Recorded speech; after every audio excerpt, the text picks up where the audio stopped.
देखिए, सबसे पहले तो हम आपको बताना चाहते हैं कि आजकल वीडियोस बनाने में प्रॉब्लम आ रही हैं, बन नहीं पा रहा है सही तरीके से। तो देखिए, ज़रूरत है आपके सपोर्ट की।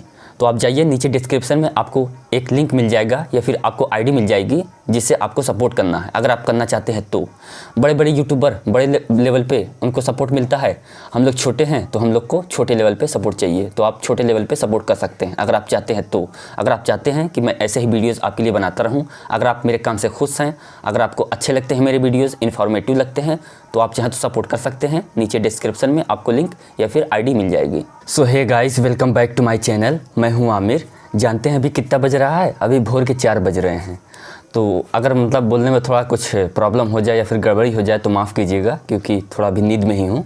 देखिए, ऐसा इसलिए करना पड़ रहा है ना क्योंकि टाइम आपके पास कम है और आपको बताना बहुत ज़्यादा है। आप में से जो स्टूडेंट कल रजिस्ट्रेशन कर रहे थे ना, तो वहाँ पे क्या हो रहा था ना कि एक ऑप्शन था FW सीट का, तो उस पर या तो यस करना था या फिर नो करना था। तो आप लोगों में से बहुत सारे लोग हैं जो कि कंफ्यूज हैं, जिन्हें समझ में नहीं आ रहा है कि यस करें या फिर नो करें। यस करने से क्या होगा, नो करने से क्या होगा। अगर ये सीट आपको मिल जाती है ना, तो इसमें क्या फ़ायदा रहता है कि आपकी जितनी भी टोटल ट्यूशन फीस लगती है वो माफ़ हो जाती है। और जानते ही हैं कि जितनी भी टोटल फीस लगती है किसी कॉलेज की, एक साल की, किसी एक पर्टिकुलर कोर्स की, उसमें सबसे ज़्यादा फीस ट्यूशन फीस ही होती है। मान लीजिए कि एक साल की टोटल फीस 1 लाख रुपये है किसी कॉलेज में, किसी कोर्स की, तो उसमें से 80,000 प्लस रुपये तो आपका सिर्फ ट्यूशन फीस ही होगा।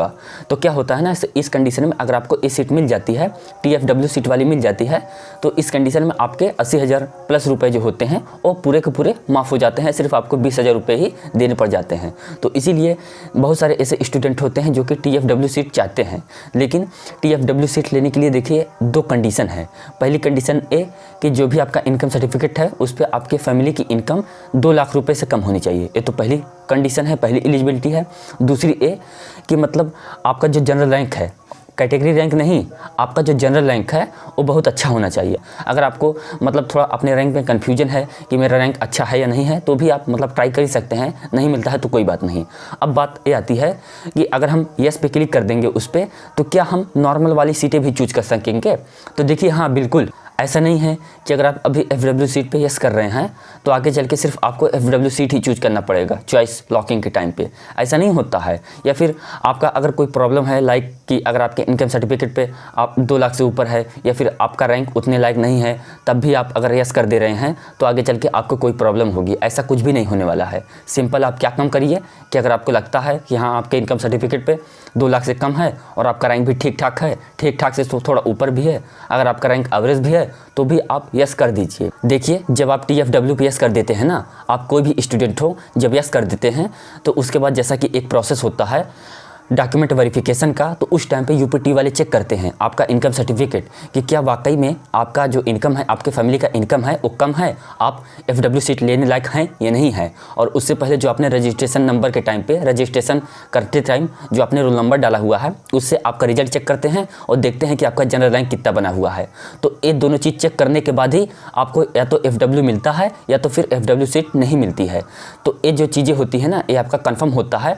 आपका जो मैसेज आएगा उसमें शायद आपको बता दिया जाएगा कि हाँ आपका सभी डॉक्यूमेंट सही हो गया है, सक्सेसफुल रेडी है, आप मतलब कोई भी अनसक्सेसफुल नहीं हुआ, कुछ भी मिस्टेक नहीं है, कुछ भी एरर नहीं है, सब कुछ एकदम ठीक ठाक है, आपको FW सीट मिल जाएगा। ऐसा कुछ करके SMS आएगा, आता है SMS। जब ये ऐसा आएगा तब जाके उस टाइम पे फिर जब आप चॉइस लॉकिंग करना स्टार्ट करेंगे तो आपके लिए FW वाले ऑप्शन भी खुल जाएंगे। उसमें आप FW वाले सीटें भी चूज कर सकते हैं, उसके अलावा नॉर्मल सीटें भी चूज कर सकते हैं, एक बाई एक। आप चाहें तो किसी एक कॉलेज का, एक ब्रांच का, एक सीट का, आप चाहें तो उसका FW वाला भी चूज कर सकते हैं, आप चाहें तो उसका नॉर्मल वाला भी चूज कर सकते हैं। आप चाहें तो एक नॉर्मल वाला चूज कर लीजिए, उसके नीचे एक FW वाला चूज कर लीजिए। दोनों में से जो भी मिलना रहेगा आपको मिल जाएगा। या फिर आप चाहें तो शुरू के सबसे सही आपके लिए रहेगा कि मान लीजिए कि आप 10 चॉइस फिलिंग में 10 ऑप्शन चूज करने वाले हैं ना, तो उसमें शुरू के 5 आप FW वाले कर दीजिए, बाद के 5 आप चाहे तो नॉर्मल वाले कर सकते हैं, या फिर आप चाहे तो पूरे के पूरे FW ही कर सकते हैं। अगर उसमें से कोई भी आपको कॉलेज नहीं मिलता है तो फिर आप फुल आउट ऑप्शन चूज कीजिए, अगले राउंड में पार्टिसिपेट कीजिए, उसमें फिर से आप मतलब FW सीटें ये सब चीज़ें करना स्टार्ट कीजिए। लेकिन उसमें थोड़ा FW सीटें मिलने के चांसेस भी कम हो जाएंगे क्योंकि ऑलरेडी कई सारे स्टूडेंट ले चुके होंगे। तो इसलिए आपको मतलब अगर आप 10 या 15 कर रहे हैं ना, तो उसमें आधा FW वाली सीटें चूज कर लीजिए और आधा विदाउट FW वाली सीटें चूज कीजिए। और हाँ, आप में से कई सारे लोग के मन में ये भी कन्फ्यूजन है ना कि हमको अगर FW सीट मिल जाता है तो इसका मतलब स्कॉलरशिप पे क्या फ़र्क पड़ता है या फिर ऐसा क्या कुछ होता है। तो देखिए, अगर आपको FW सीट मिल जाता है ना, अगर आपको FW सीट एकदम कंफर्म मिल गया है ना, तो इस कंडीशन में जिस कॉलेज में आप एडमिशन लेंगे उस कॉलेज में आप स्कॉलरशिप के लिए एलिजिबल नहीं रहेंगे। मतलब आप स्कॉलरशिप फॉर्म को अप्लाई करने के लिए एलिजिबल नहीं रहेंगे। कहने का मतलब है या तो आप FW सीट लीजिए या तो फिर आप स्कॉलरशिप लीजिए, दोनों में से सिर्फ एक ही लीजिए।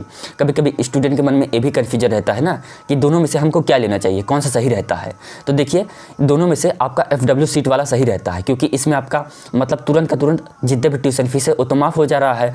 और स्कॉलरशिप का क्या है, कभी आता है कभी नहीं आता है, कभी कम आता है कभी ज़्यादा आता है, उसका कुछ भी फिक्स नहीं होता है। तो कहने का मतलब है कि सबसे पहले तो आप FW सीट के लिए यस कर दीजिए।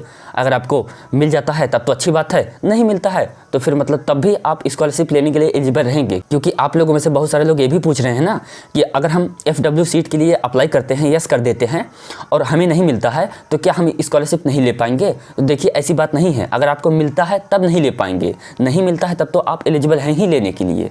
तो ऐसे होते हैं, अगर आपको FW सीट मिलता है तब जाके आप स्कॉलरशिप नहीं ले पाएंगे। अगर नहीं मिलता है, अगर आप यस कर देते हैं, अप्लाई कर देते हैं, रिक्वेस्ट भेज देते हैं, नहीं मिलता है तब तो आप स्कॉलरशिप लेने के लिए एलिजिबल रहेंगे ही। तब तो जब जो भी कॉलेज आपको मिलेगा उसमें आप स्कॉलरशिप के लिए एलिजिबल रहेंगे, उसमें आप उसके एप्लीकेशन फॉर्म को ऑनलाइन कर सकते हैं। तो इस तरीके से होता है।